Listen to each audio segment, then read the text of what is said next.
Je pense qu'on peut commencer, hein, Joël. Ok. Bonjour à toutes et à tous. Joël Berger, donc directeur général du C2IM. Merci pour votre présence.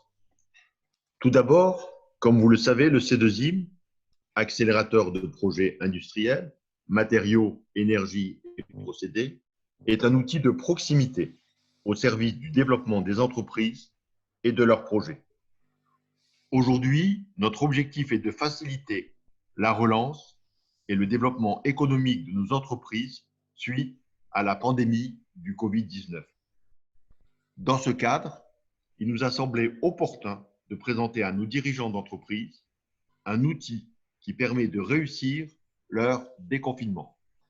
J'ai donc le plaisir d'accueillir dans le cadre de ce webinaire Stéphanie Nanta, CEO d'Extramail et son équipe, qui interviendront sur la question de ce jour: comment l'intelligence artificielle peut-elle aider les dirigeants et les responsables des ressources humaines à accompagner leur équipe lors du processus de déconfinement? Après son intervention, nous procéderons à un tour de table qui se terminera vers les 11 heures. Sans plus tarder, je donne la parole à Stéphanie Nanta et à son équipe. Stéphanie, c'est à vous. Merci beaucoup, Joël. Je tiens à remercier donc, le C2IM ainsi que la région Grand Est qui ont permis la mise en place de ce webinaire en un temps record, je dois dire. Donc, situation exceptionnelle, solution exceptionnelle. Et l'idée, en fait, c'est finalement d'apporter des éléments de réponse, en tout cas, d'essayer de réfléchir à comment est-ce que l'IA peut accompagner les dirigeants d'entreprise, les responsables des ressources humaines à préparer cette sortie de crise. Alors, donc, je m'appelle Stéphanie Nanta, je suis la directrice générale et cofondatrice d'Extramail, qui habituellement accompagne les entreprises dans l'optimisation de leur processus de recrutement grâce à l'IA. Et en termes d'agenda ce matin, ce que je vous propose de faire, c'est de passer un peu de temps sur le nouveau monde dans lequel on vit, qui est un monde de contraintes. Et dont nous devons en prendre compte justement dans le processus de déconfinement. Après, je passerai la parole à Xavier Ragage, donc cofondateur et président d'Extramail, pour présenter concrètement comment est-ce que l'outil Extramail peut apporter des pistes de réflexion, parce qu'il bien entendu, il s'agit de pistes, hein, il ne s'agit pas de la solution magique, parce que personne n'a la solution magique. Mais en tout cas, on est un outil d'aide à la décision qui peut vous aider à juguler cette situation exceptionnelle. Et en dernier lieu, Pascal Bory présentera des cas concrets, des cas d'usage, donc c'est notre expert RH, sur comment est-ce que l'IA aujourd'hui, appliquée à la data RH, peut aider les entreprises. Donc, on parle aujourd'hui d'une situation presque d'après-guerre. Hein. On a 8 millions de personnes qui sont en chômage partiel, 700 000 entreprises concernées, 3,7 millions de personnes au chômage. C'est des chiffres qui donnent le tournis, mais c'est des chiffres c'est des réalités dans lesquelles on vit aujourd'hui. Et comme l'a déjà annoncé hier Édouard Philippe, le déconfinement ne va pas se passer du jour au lendemain. Il y aura une situation de déconfinement progressif qui va donner lieu à des contraintes de nature multiple. Hein. Au niveau de l'éducation, certains enfants pourront rentrer à l'école, d'autres pas. Il y aura également la question du volontariat. Au niveau des secteurs, certains secteurs seront ouverts, d'autres pas. Et en dernier lieu, il y aura aussi les questions de déconfinement par région, en fonction des codes couleurs. Donc, toutes ces contraintes, le dirigeant aujourd'hui, le responsable des ressources humaines, doit en tenir compte pour pouvoir anticiper au mieux la sortie de crise. Alors, ce monde-là, ça fait penser, comme on l'a déjà mentionné, à une analogie militaire. Hein, c'est vraiment une sortie de guerre. Et il faut savoir que justement dans ce contexte militaire, il existe aujourd'hui des outils, notamment une planification dite VUCA, qui est un outil en fait qui va essayer d'anticiper, même avec parfois des données inconnues, d'anticiper le futur dans un contexte extrême. Et donc, c'est un peu l'inspiration d'Extramail que de pouvoir prendre en compte des scénarios catastrophiques, on va dire, et de pouvoir aider le dirigeant à prendre des décisions, à faire des choix plus avisés.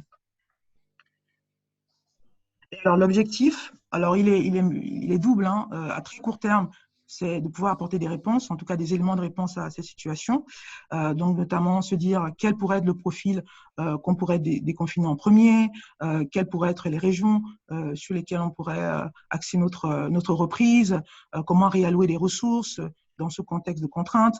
Donc ça, c'est vraiment le raisonnement à très court terme, mais il ne faut pas s'arrêter là. Ce serait d'ailleurs une erreur de s'arrêter là. Pourquoi?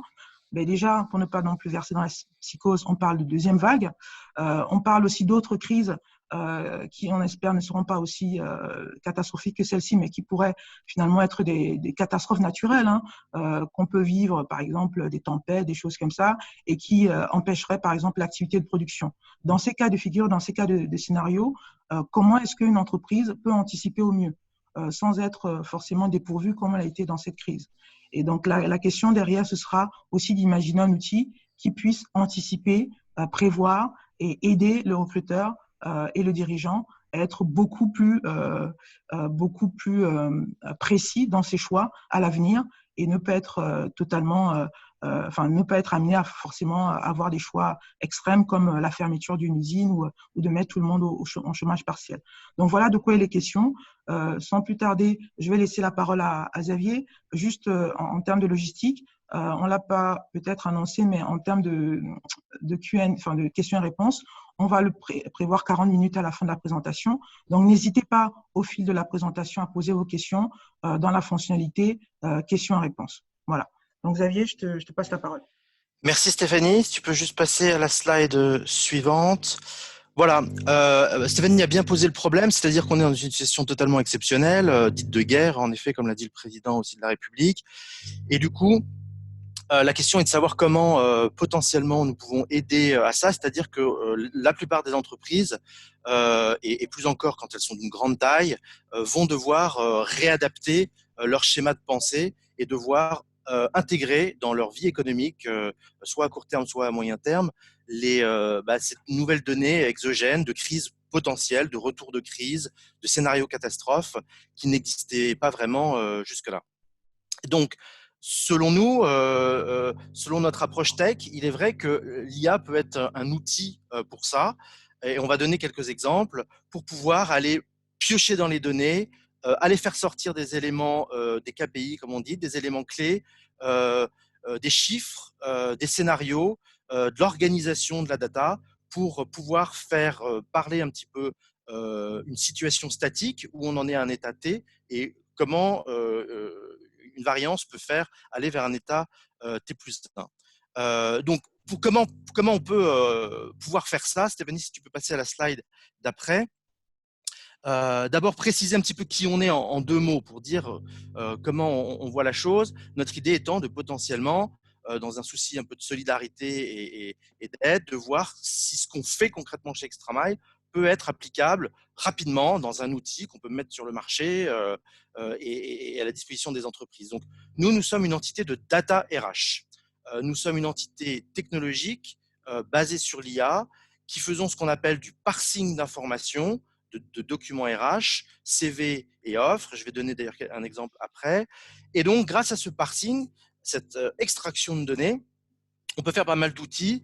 C'est ce qu'on fait donc avant pandémie, si je puis dire. On peut donner des analytiques de tracking à un client pour analyser un peu sa consommation de sourcing, quels sont les job boards qui ramènent des CV ou pas, quel est le coût d'acquisition, est-ce qu'il y a des segments là aussi qui sont pertinents, est-ce que je recrute mieux en Alsace qu'en Mayenne pour tel ou tel profil. Donc voilà ce qu'on fait.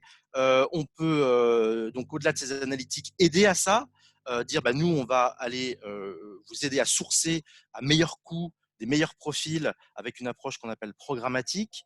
C'est donc l'onglet 3 qu'on voit sur l'écran de diffusion. Et enfin, un tri de CV, passer de la quantité à la qualité, certes recevoir beaucoup de candidatures, mais pouvoir les filtrer pour être sûr que c'est en ligne avec les offres envoyées. Voilà ce qu'on fait aujourd'hui, enfin ce qu'on faisait jusque-là. Nous sommes une entité du Grand Est, Messine, dont je suis originaire. Nous avons commencé en 2016 et notre premier produit a été sorti sur le marché en 2017. Nous avons gagné un prix Microsoft en 2017 qui nous a permis de rentrer à Paris à la station F de Xavier Niel dans l'incubateur de Microsoft. Nous sommes aussi au village de Nancy. Nous avons gagné un concours à Vienne également sur l'innovation RH. Je le dis parce que ce n'est pas anodin dans le côté Grand Est.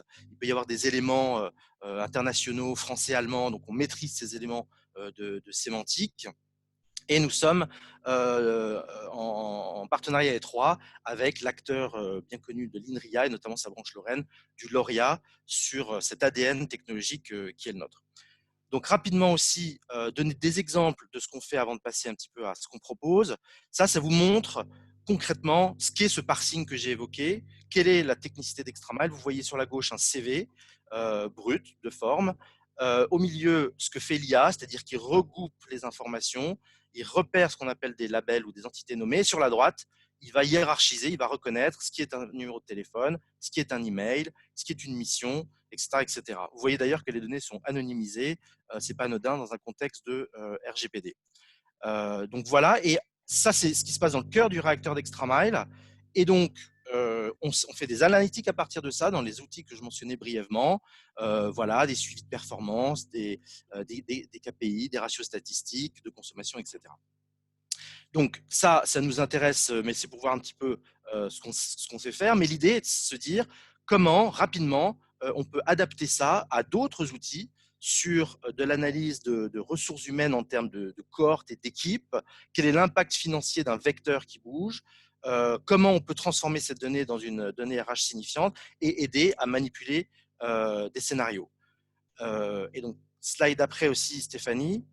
Voilà, on va essayer de faire, et on a déjà essayé, on va vous montrer juste après un petit peu déjà des prémices de scénario que notamment va évoquer Pascal, pouvoir vous donner aux entreprises un dashboard qui fait deux choses, un audit et une analyse d'évolution, une vision statique et une vision dynamique. À T0, moi, voilà ce que j'ai, voilà quels sont mes KPI, voilà quels sont mes ratios, voilà quels sont mes risques potentiels.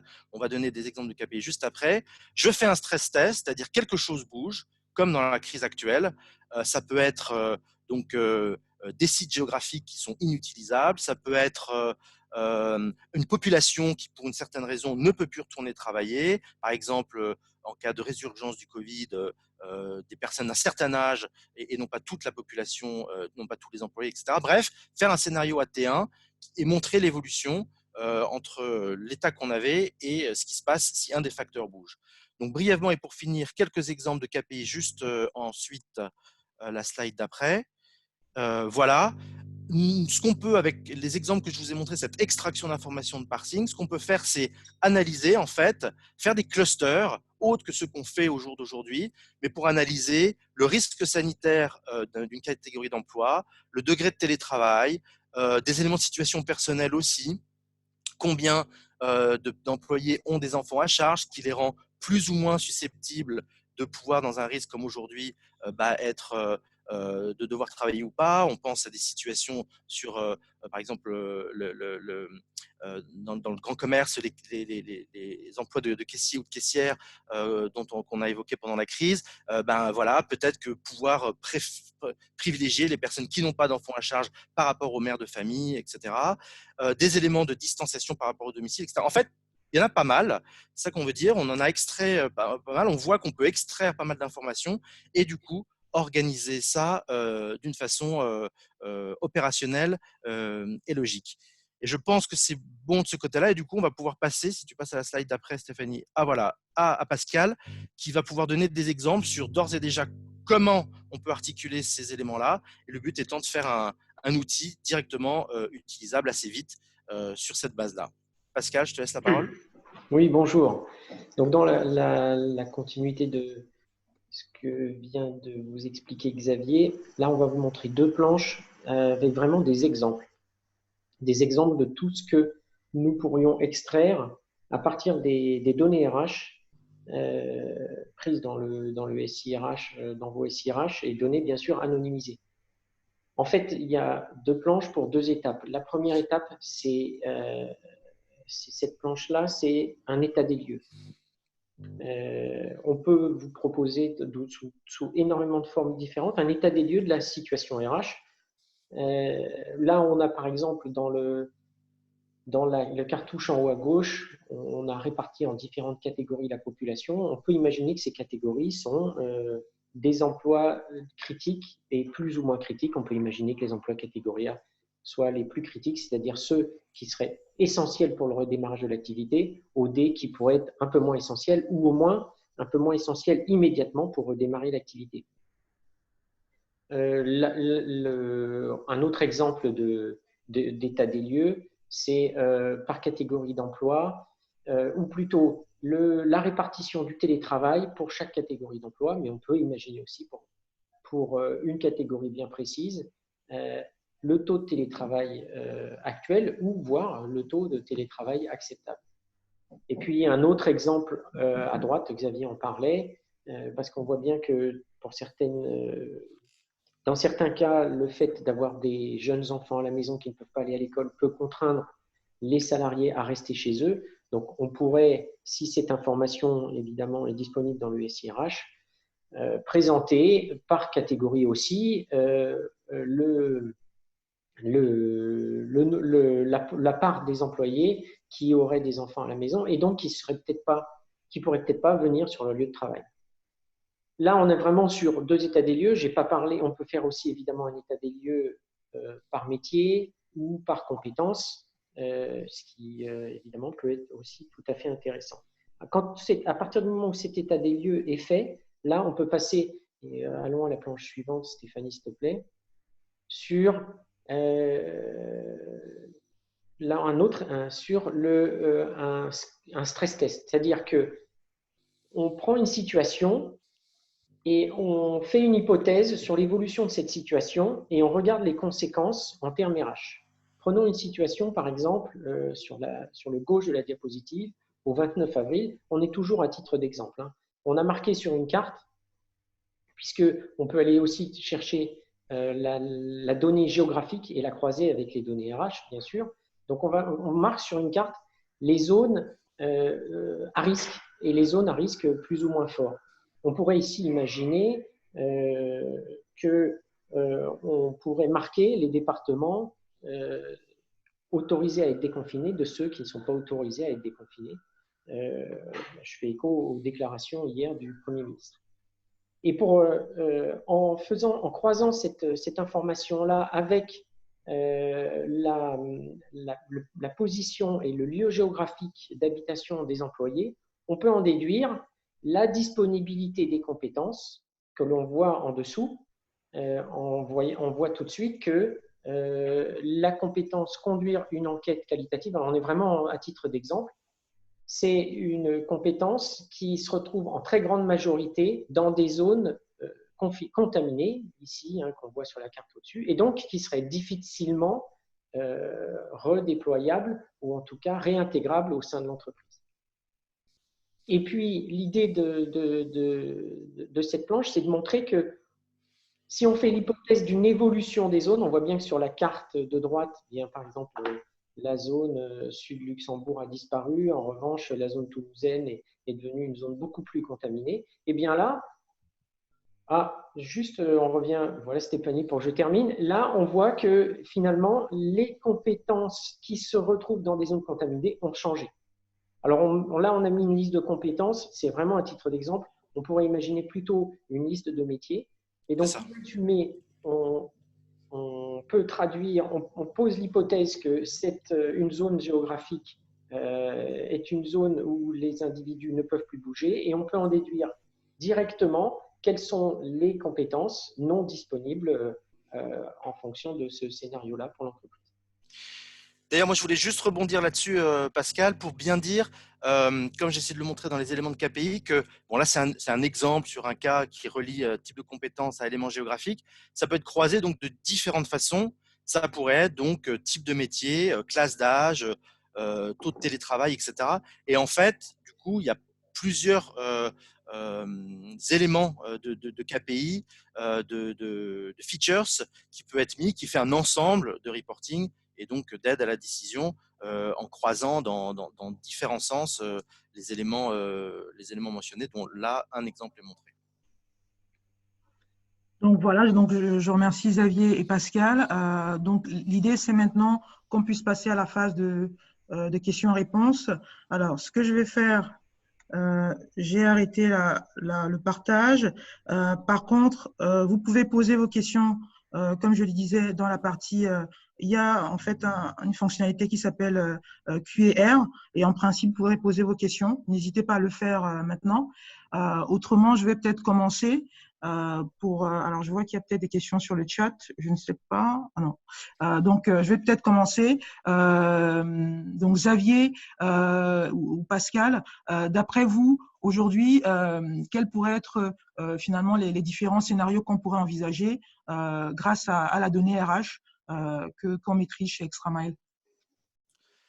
Alors, c'est un bon point. Tout ça est un petit peu liminaire, bien sûr, mais on a déjà vu apparaître des choses. Nous, on voit clairement apparaître des notions de filtre, des éléments majeurs qui seraient des éléments de géographie. On a montré un exemple de risque sanitaire, de criticité de l'emploi pour une entreprise, de type d'entreprise, avoir des éléments de catégorie ou de compétences. Et ça, qu'on fait varier selon certains scénarios. Que se passe-t-il si, par exemple, je suis une entreprise de 20 sites en France? Bon, j'ai un état des lieux, donc je sais sur mes 20 sites combien j'ai d'employés qui sont data scientists, responsables achats, ouvriers métallurgistes, tout un ensemble. Que se passe-t-il si tout le Grand Est est fermé? À ce moment-là, les ratios vont changer. Je vais avoir des taux différents. Je vais avoir les profils concernés. Qu'est-ce que je peux faire? Je vais avoir des ratios comme l'impact sur la masse salariale si tous mes sites du Grand Est sont fermés. Donc, en prenant un vecteur primaire, un élément de filtre, je vois comment le reste bouge si il y a un scénario de crise sur ce vecteur. Donc là, j'ai cité un élément géographique. Ça peut être un élément donc de typologie de classe d'âge ou de sexe en fonction d'un risque. Voilà, il y en a pas mal d'autres qu'on peut faire, mais il y a bien 5-6 scénarios déjà qui apparaissent sur l'impact de la mise d'une population au chômage partiel, l'impact de l'impossibilité d'un certain type de population à venir travailler, géographique ou d'âge, ce genre d'éléments en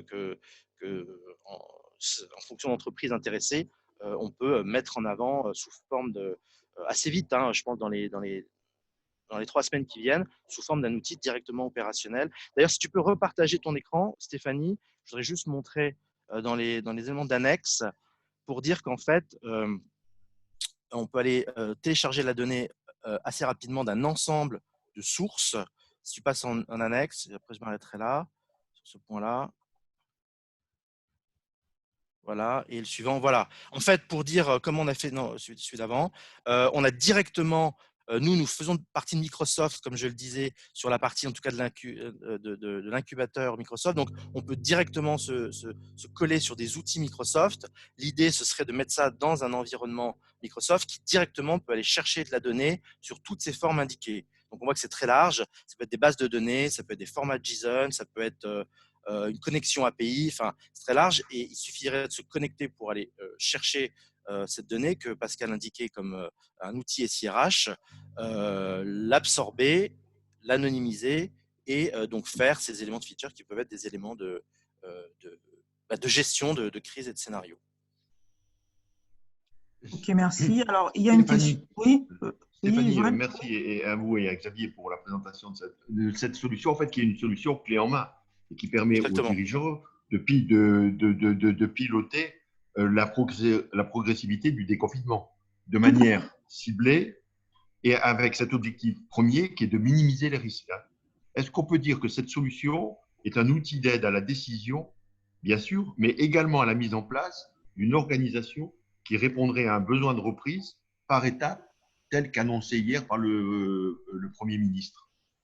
tout à fait. C'est en fait l'idée justement de cette solution, c'est de pouvoir aider les dirigeants, les responsables de ressources humaines à pouvoir rajouter des contraintes en fonction justement de l'évolution de ce qui va se passer. Parce qu'on ne sait pas en effet quelles seront les conditions demain. On parle de reprise, mais en même temps, il y aura des points qui seront faits régulièrement tous les 3 mois pour voir comment la situation évolue dans certaines régions.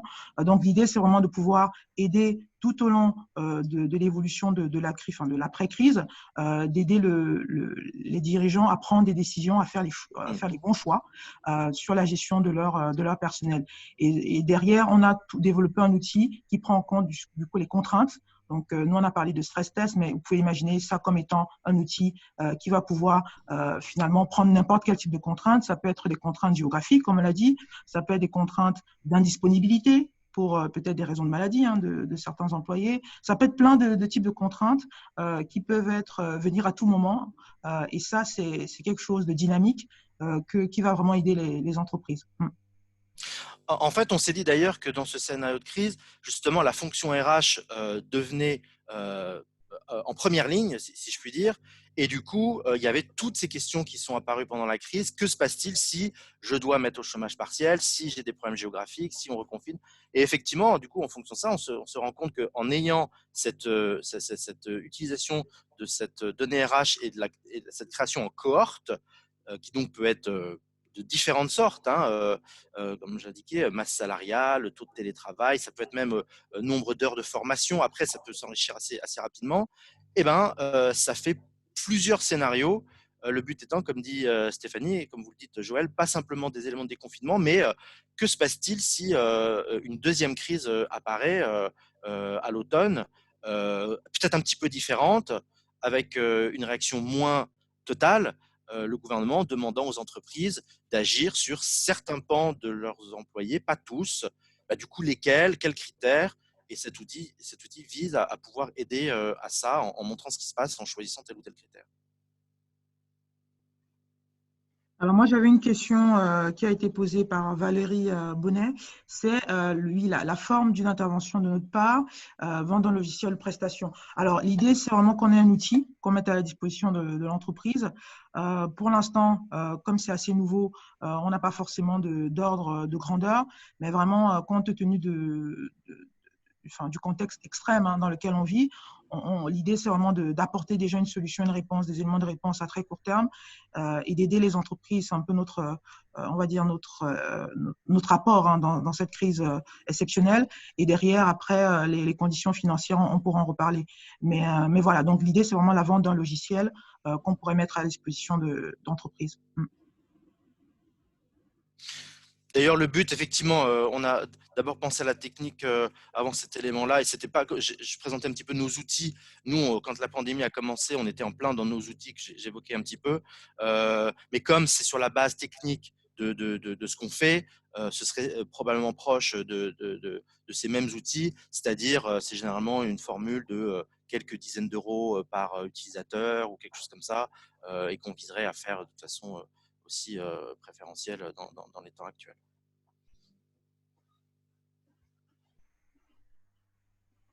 Alors, n'hésitez pas, si vous avez des questions, peut-être soit à les poser, soit peut-être vous souhaitez qu'on vous donne la parole, ça sera peut-être plus simple, je ne sais pas. Vous pouvez lever la main. Il y a une Moi, j'ai un fonctionnalité point pour lever juste la main. peut-être en attendant qu'on a évoqué, mais qui est important, c'est la notion de GDPR, d'anonymisation de données. Là, on parlait d'utilisation des données, donc j'insiste dessus, c'est un point qui est très important dans la fonction RH dans laquelle on travaille. Donc ça s'appliquerait immédiatement. Nous, il faut savoir, je montrais l'exemple de parsing d'un CV. On a une fonction d'anonymisation. Donc la partie des éléments personnels est tout de suite masquée. Donc ça, c'est un point. C'est comme ça qu'on travaille généralement dans nos data. Et deuxièmement, ce serait un outil de données agrégées aussi. Donc voilà, ça permet de donner des KPI sur une base anonymisée, même si le client peut faire un in and out, anonymisation, désanonymisation, quand, par exemple, il s'agit d'envoyer un message à tous les collaborateurs de telle fonction pour, suite à un plan de scénario, à ce moment-là, envoyer des messages nominatifs par email. Alors, il y a une personne qui a levé la main, Guérit Spa. Vous avez la parole.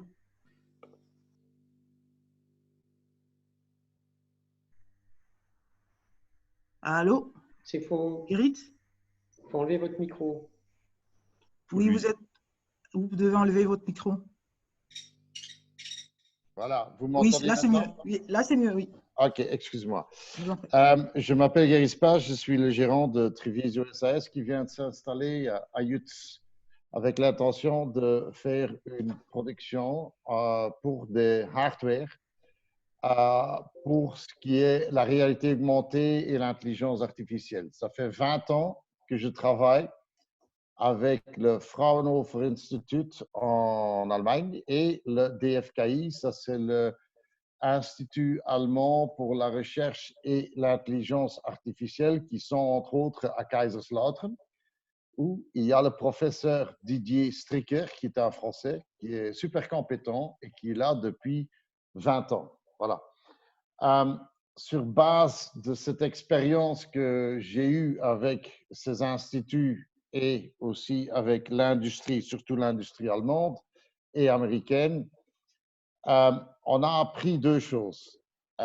Une entreprise, il faut, et c'est important que cette entreprise utilise l'intelligence artificielle comme un tool pour deux choses. Pour d'abord réduire les coûts de sa production et d'améliorer la qualité de sa production. Et avec l'artificielle intelligence et la réalité augmentée, c'est vraiment possible parce qu'on a, avec beaucoup d'entreprises en Allemagne, on a déjà l'expérience et ça s'applique petit à petit. Ce qu'on a appris, c'est qu'il faut aller vers les entreprises avec une solution qui est adaptée à leurs besoins spécifiques parce que, comme vous le savez, chaque entreprise a un produit différent que des autres et une production et une organisation de production complètement différente de ce que leurs concurrents ou de potentiels concurrents ont actuellement. Et c'est là, et pour ça, je réfère un projet européen qu'on vient d'obtenir avec le Karlsruhe Institute of Technology, où on va vers une cinquantaine d'entreprises dans la grande région de Stuttgart, qui est quand même le Silicon Valley de l'Allemagne, et qu'on va vers les entreprises et on va leur montrer, voilà, vous avez la production aujourd'hui en tel, et avec ce tool qu'on appelle intelligence artificielle ou la réalité augmentée, vous allez améliorer votre production, d'abord peut-être en coût et deuxièmement en qualité, ce qui va vous donner un atout de compétitivité vers vos concurrents. Et c'est ça qui intéresse l'industrie. C'est surtout avec ça, mais il faut leur montrer parce que c'est une nouvelle industrie qu'on a compris que les gens, les entreprises ne sont pas si ouvertes que ça. Parce que nous, on croyait qu'il y a déjà depuis 7 ans que l'industrie allait exploser et qu'ils allaient faire tout, utiliser la réalité augmentée et tout ça. Mais ça se fait très, très difficilement et très lentement. Mais en allant chez eux et en montrant chez eux, voilà, la production, aujourd'hui, vous avez tel résultat avec la réalité augmentée et l'intelligence artificielle qui, en principe, c'est que des algorithmes, vous allez avoir obtenu un résultat qui est 20% ou 30% ou 50% meilleur. Mais pour ça, il faut, et comme on le fait maintenant on va commencer à le faire pour Stuttgart, on pourrait le faire pour le Grand Est, de faire un petit groupe qui ont de l'expérience en réalité augmentée et l'intelligence artificielle et aller vers les entreprises et leur proposer. Et une fois qu'ils ont compris et une fois qu'ils ont, disons, goûté du gâteau, ils vont eux-mêmes venir et demander de plus en plus pour pouvoir être plus compétitif sur le marché mondial. Voilà. Alors, Tout à fait. oui. Ouais, je dis quelque chose si tu veux, puis après, je réagis à chaud 2 points. Déjà, c'est bien de savoir que cette expertise dont vous parliez dans le Grand Est, c'est intéressant même pour nous. Moi, je parlais on a beaucoup travaillé sur des éléments français, de sémantique française, etc., mais aussi donc allemand, et on prépare un dossier européen avec un acteur allemand. Donc à déposer à la commission sur des éléments de référentiel RH l'an prochain. Et ce serait intéressant de travailler aussi avec les acteurs que vous mentionnez et leurs compétences. Je sais qu'il y a un équivalent de l'INRIA côté Allemagne, en effet, etc. Mais deuxième point, pour rebondir tout à fait sur ce que vous dites, nous, on est je partage tout à fait. Nous, on voit cette lenteur de pénétration des outils IA. On le voit pour les outils que j'ai présentés tantôt, ceux qu'on faisait avant crise. Nous, ce qu'on fait, c'est de la programmatique en fait. Et il est vrai que les outils encore en place sont vraiment bien en place. Et donc, c'est pas si facile, même quand on leur montre que le temps est réduit de 40%, les tâches rébarbatives, le coût d'acquisition augmente. Enfin, le coût d'acquisition, au contraire, est réduit justement de même plus que 20%, de 30-40%. Le matching aussi est bien plus pertinent. Ça reste un petit peu. Il y a de la pédagogie à faire et de l'évangélisation. Cela dit, et on était dans ce combat un petit peu, je pense que c'est le cas de toutes les entreprises d'IA. Mais avec ce qui s'est passé, aucune entreprise ne peut vraiment faire abstraction maintenant de ce risque pandémique qui va probablement revenir sous une forme exacerbée ou moindre, et va devoir avoir des scénarios. Maintenant, ça devient nécessaire. Donc, et ils vont devoir, tout le monde va devoir aller vers ces outils d'IA.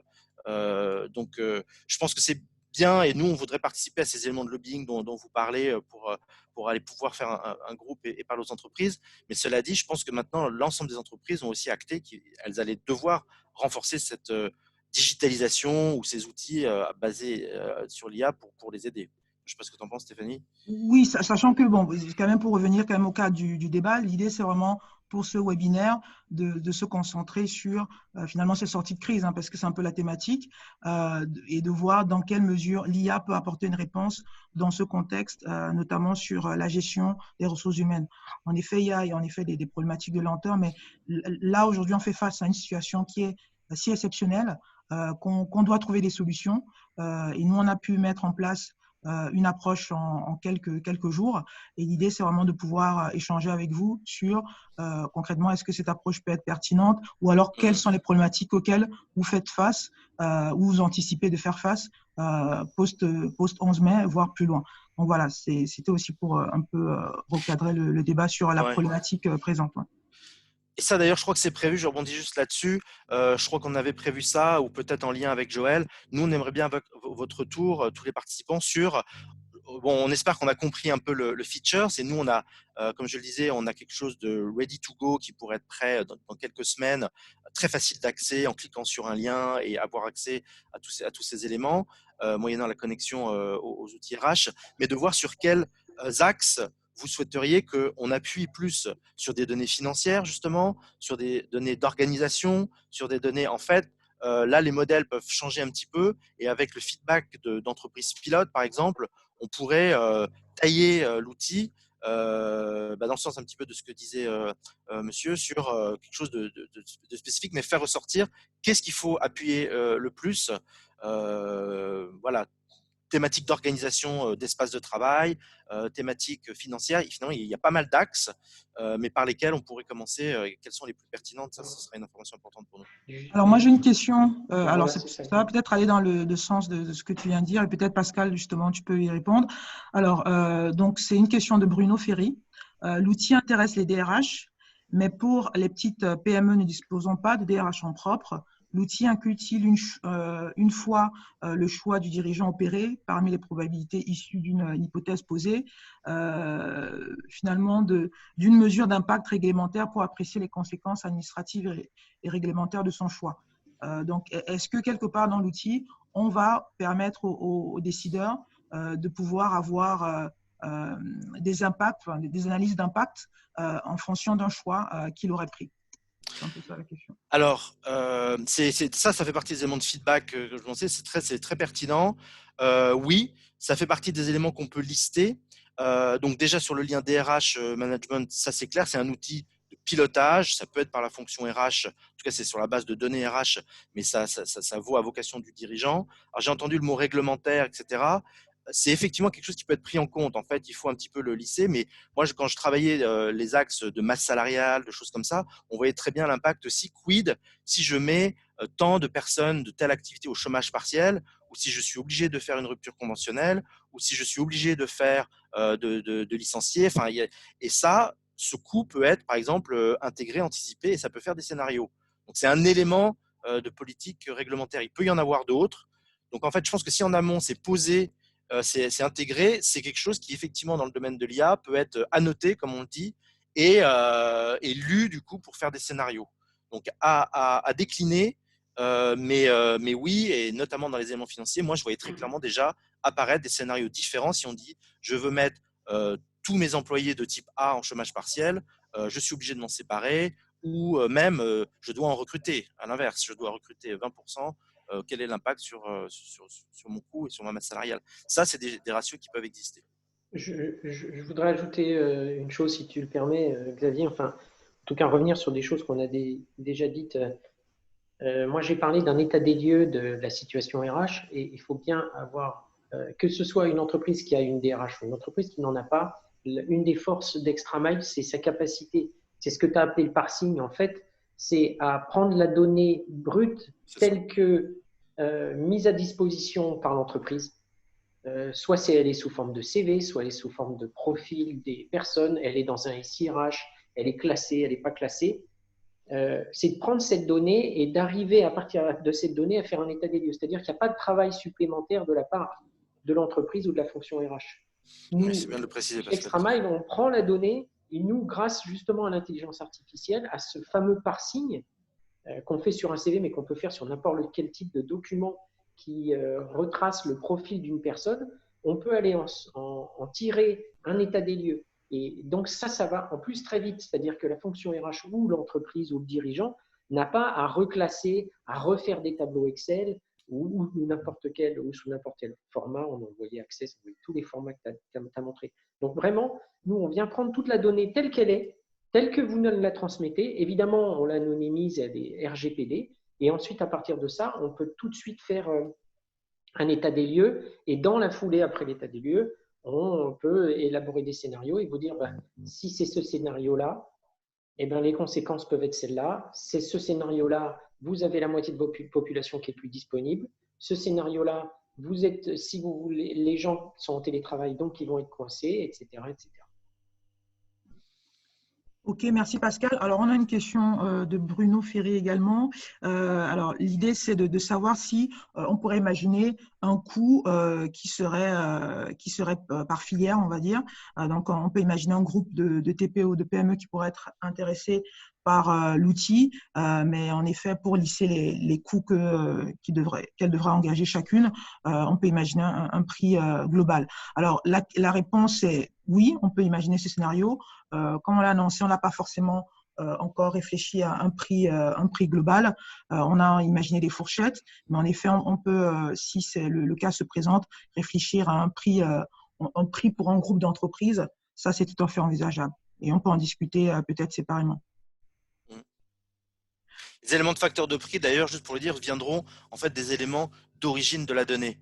Comme je montrais, en fait, c'est là que va se faire l'absorption de données, le calibrage. Donc, si c'est un groupe d'entreprises où les données ne sont pas au même endroit, forcément, ça multiplie le travail, etc. Et même si ces données peuvent potentiellement être groupées, c'est pour ça qu'il y a un peu une vision individualisée en disant là où on se pointe sur une donnée et on la fait ressortir et on la fait parler, ça fait un écosystème, si je peux dire, un client, et c'est là qu'il peut y avoir un élément de pricing. Mais comme dit Stéphanie, c'est quelque chose qui peut être réfléchi de différentes façons.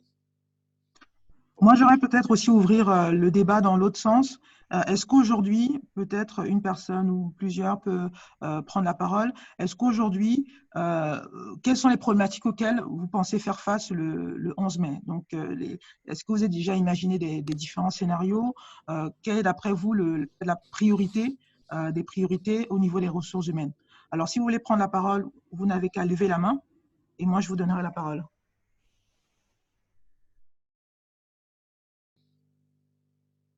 En attendant qu'il y ait des questions là-dessus, moi je précise autre chose. On a parlé de Microsoft, donc voilà, je précise simplement que ça peut paraître technique aussi comme ça, des éléments de données, etc. Et c'est un autre ADN d'ExtraMile. En fait, ce sera très simple de visualisation et d'usage. Et c'est le but. Ce qu'on a fait dans ce travail préliminaire de ces derniers jours, c'est est-ce qu'on peut prendre cette donnée et l'adapter de façon à avoir un outil et un usage simple. C'est le but. Hein. C'est quelque chose c'est pour ça que ça peut être utilisé par un DRH, un responsable de PME, comme disait monsieur. C'est comme ça que fonctionnent les outils d'ExtraMile. Et là, l'idée de ce produit serait exactement pareil. Ce serait donc quelques clics. Et comme disait Pascal, il n'y a pas d'éléments à rentrer. C'est ça la difficulté technique, mais qui est du côté de l'IA. Mais pour l'utilisateur, c'est simple. Alors, il y a une question de Romain Petit, du Grand Nancy Innovation. Alors, c'est au niveau des formats. En effet, il pose la question de savoir si nous, on est capable de prendre, par exemple, des formats en PDF, des formats de CV en PDF, ou d'autres formats, parce qu'apparemment, l'expérience qu'il a eue, c'est que lorsqu'on est amené à utiliser sur certains sites le PDF, les données ne sont pas très bien parsées. Alors oui, la réponse est oui, tout à fait. Nous, on peut faire du PDF, on peut faire des images, on peut vraiment aujourd'hui utiliser n'importe quel type de format en termes de CV. Alors, l'autre question… oui, et en fait, la qualité de l'analyse vient de tout le travail qui est fait aujourd'hui depuis longtemps au sein d'ExtraMile avec les data scientists et les développeurs sur apprendre à l'IA justement à être performante. Et on ne se contente pas de lui apprendre au travers de 2-3 CV. Tous les jours, l'IA progresse et donc elle est meilleure. Et donc, il n'y a pas de raison qu'à partir de données PDF, aujourd'hui, chez ExtraMile, on est bon sur l'analyse des données du CV, qu'elles soient en PDF ou ailleurs, parce qu'on a passé du temps justement pour apprendre à l'IA à faire ce travail-là. D'ailleurs, je précise simplement que je comprends très bien cette question. C'est un vrai challenge. On parle de parsing de données et le parsing de CV est un type de données les plus difficiles à parser. Ça on voit les éléments qui existaient jusque-là. Et c'est vrai que ça a été une de nos fiertés technologiques de pouvoir avoir aujourd'hui ce qu'on appelle un bon parseur. Et je voulais juste mentionner, on a mentionné Microsoft dont on fait partie de l'écosystème, mais justement, on vient de signer très récemment avec Orange Business Services, qui va mettre à disposition nos parseurs, voilà, pour montrer un petit peu aussi le degré de maturité technologique aujourd'hui qu'on a commencé d'atteindre.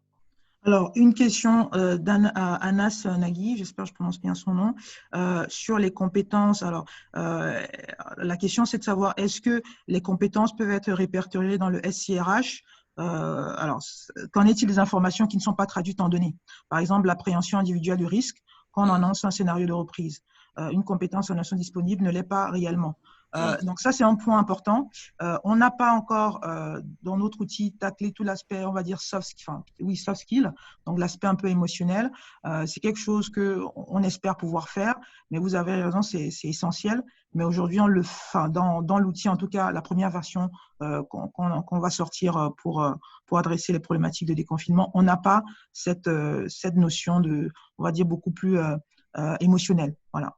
Alors, je pondère un petit peu parce que c'est un élément sur lequel on a beaucoup travaillé sur les soft skills, en effet. D'ailleurs, le projet européen dont je parlais avec l'acteur allemand, c'est sur des notions de soft skills, donc sur lesquelles on a quand même des choses. Nos data scientists travaillent sur ces grilles-là.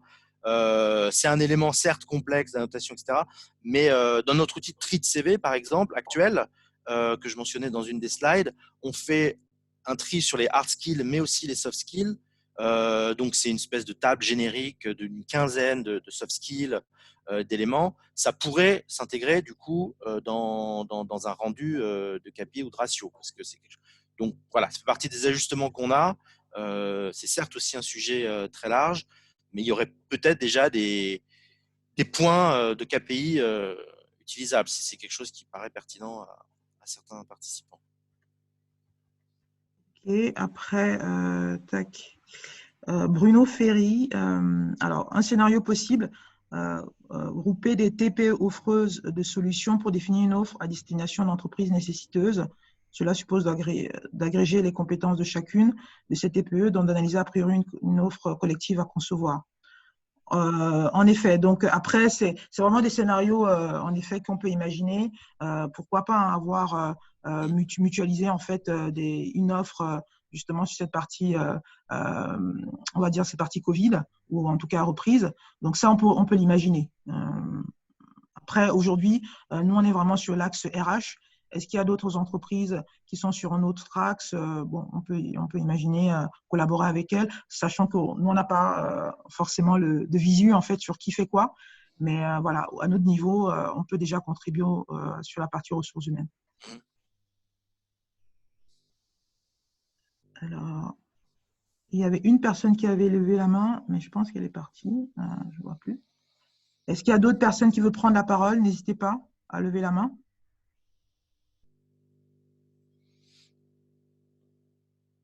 Stéphanie. Oui. Oui, je voudrais préciser aussi que Fanny Gussiani, qui est conseillère régionale déléguée à la thématique expérimentation en matière d'emploi auprès de Valérie Debord de la région Grand Est, est présente. Hein.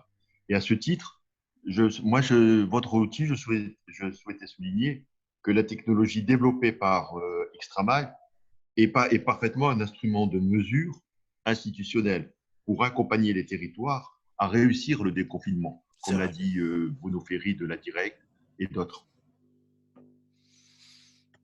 C'est vrai, on parle souvent d'acteurs privés, mais d'ailleurs, on a dans nos clients, sur nos autres outils, des acteurs publics. C'est tout à fait, envisageable. Sur cet axe-là, c'est un bon point. Ouais. Alors, il y a Fanny. Alors, attendez, du coup, Fanny Gussiani, vous avez la parole. Oui, bonjour à tous. Donc oui, effectivement, déjà merci à Stéphanie, à Xavier et à votre collaborateur et surtout à Joël d'avoir initié effectivement ce webinaire qui est fort intéressant. Bon, et c'est vrai qu'actuellement, nous, à la région Grand Est, nous avons une expérimentation actuelle sur le sourcing au niveau des CV, mais pas encore pour la sortie de crise, parce que la sortie de crise, j'ai tendance à dire, on attendait tout simplement les propos du PM hier, pour pouvoir en parler. Mais effectivement, l'intelligence artificielle, de plus en plus, rentre dans les collectivités. Alors, je dirais, que ce soit la région Grand Est et d'autres métropoles. Et c'est vrai qu'actuellement, et c'est ça qui est quand même très, très intéressant, c'est que ça donne une autre image et ça permet tout simplement de jouer un rôle d'accélérateur et de facilitateur. Et c'est en ce sens que je remercie effectivement Xtramile pour son travail qu'il a fait déjà au sein de la région Grand Est. Voilà, c'était plus un témoignage que je voulais apporter que plutôt une explication, une demande d'explication, sachant que la RH, ce n'était pas forcément, entre guillemets, mon domaine de compétence. Merci Fanny, pour ce commentaire. Et sachant aussi, on ne peut pas tout faire en même temps, mais c'est vrai que là aujourd'hui on adresse les problématiques qui peuvent être celles d'entreprises, mais on peut très aisément voir aussi le casse-tête que va représenter le déconfinement au niveau des régions et qu'est-ce que ça va engendrer comme complications et contraintes. Donc ça peut être aussi des sujets à un moment donné qu'on peut adresser, quoi.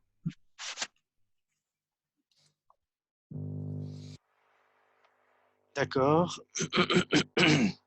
Alors, nous avons encore 5 minutes. Donc, si une personne ou en tout cas quelqu'un souhaite apporter un commentaire, un dernier commentaire, n'hésitez pas. Vous pouvez toujours lever la main.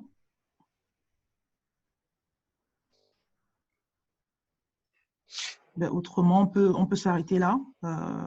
Voilà. Alors, je vais peut-être repasser la main à Joël. Oui, merci Stéphanie. Donc d'abord, je voudrais vous remercier toutes et tous d'avoir participé à ce webinaire. Je voudrais remercier Stéphanie, Xavier et l'équipe d'Xtramile de nous avoir proposé cet outil qui est à votre disposition. N'hésitez pas évidemment à revenir vers eux si vous avez d'autres questions ou demandes concernant l'outil. Et je vous invite tous et toutes à nous retrouver sur les sites de la région. Ça va apparaître région Grand Est, du C2IM et d'Xtramile. Ça marche. Alors, je vais juste le partager. Et pendant que je fais le partage, je vais simplement mentionner aussi que les slides seront bien envoyés aux participants. Donc, vous pourrez avoir accès à l'ensemble des slides de la présentation. De même que Nous, on pourra, suite au webinaire, il y aura également un questionnaire qui sera mis à disposition des participants. Donc, n'hésitez pas à rajouter des éléments si vous souhaitez avoir plus d'informations. Et bien sûr, on se tient à vos dispositions si vous souhaitez qu'on parle de votre cas spécifique. Voilà. Voilà, et nous, on est preneurs, en effet, si des entreprises sont intéressées pour un POC, pour voilà, commencer à travailler sur certaines données, de voir ce que ça peut faire sur un usage complet. On remercie d'ailleurs Joël, Fanny, les acteurs qui nous ont demandé de voir si quelque chose était possible avec notre technologie pour trouver un outil qui, voilà, ça commence à prendre forme. On discute, on échange avec Capgemini sur le sujet que ça intéresse beaucoup pour leurs clients aussi. En fonction de l'évolution, on parlait de quelques semaines, on aura un échange également avec Microsoft pour voir. Mais voilà, nous, avec des acteurs du Grand Est, on est preneurs pour commencer un POC si certaines entreprises sont intéressées pour tester et voir un petit peu ce que ça peut donner comme aide à la décision. Merci à tout le monde. Passez une très bonne journée. Merci. Merci beaucoup. Au revoir. Au revoir. Et faites attention. Merci. Oui. C'est important.